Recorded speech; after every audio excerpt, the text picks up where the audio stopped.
to blame these kinds of situations on information that the U.S. had, suggesting that the Mexican government never had any information on corruption or problems with a Mexican official is probably is naive at best, and at worst, frankly, duplicitous, because the information we were getting obviously it came through American officials perhaps, but it came from Mexicans. That in this case, the Mexican government knew at least as much as we did, if not more, and didn't take any actions at the time. So I tend to be a little bit,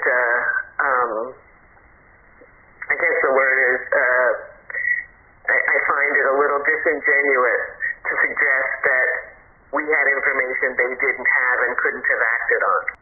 But we had information, and we did hear rumors.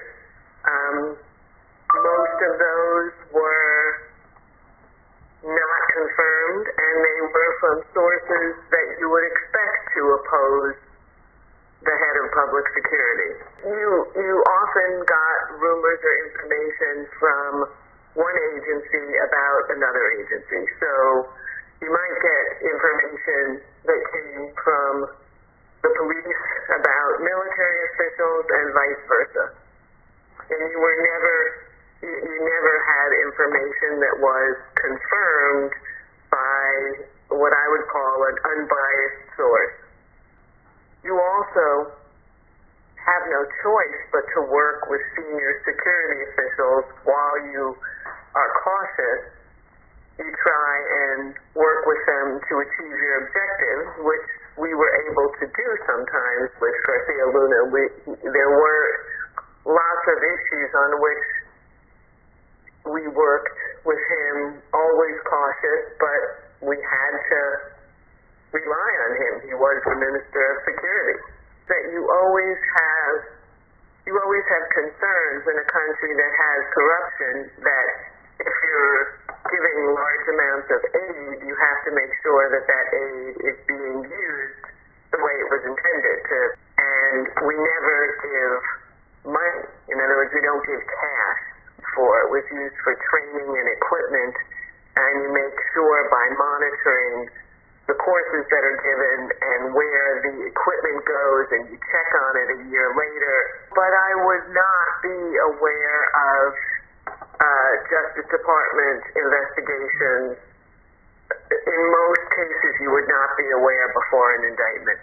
So it's not particularly surprising that for reasons of separating operational activities from judicial activities, in most cases, State Department officials would not necessarily be told at the early stages of an investigation.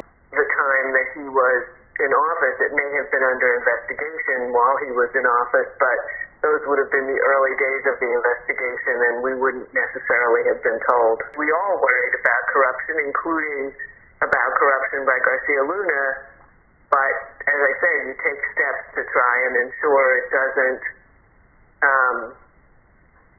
affect what you're doing. I can certainly tell you that in conversations about counter-narcotics efforts and security efforts, and in conversations about the Merida Initiative, whether by me or by others, with other members of senior members of the Mexican government, since he was a secretary, but I can't tell you exactly what was said or to whom. I mean, that's the case with a lot of these indictments, as they come way later than the events. I mean, obviously, Garcia Luna was deeply involved in day-to-day operational activities, so that's pretty disturbing.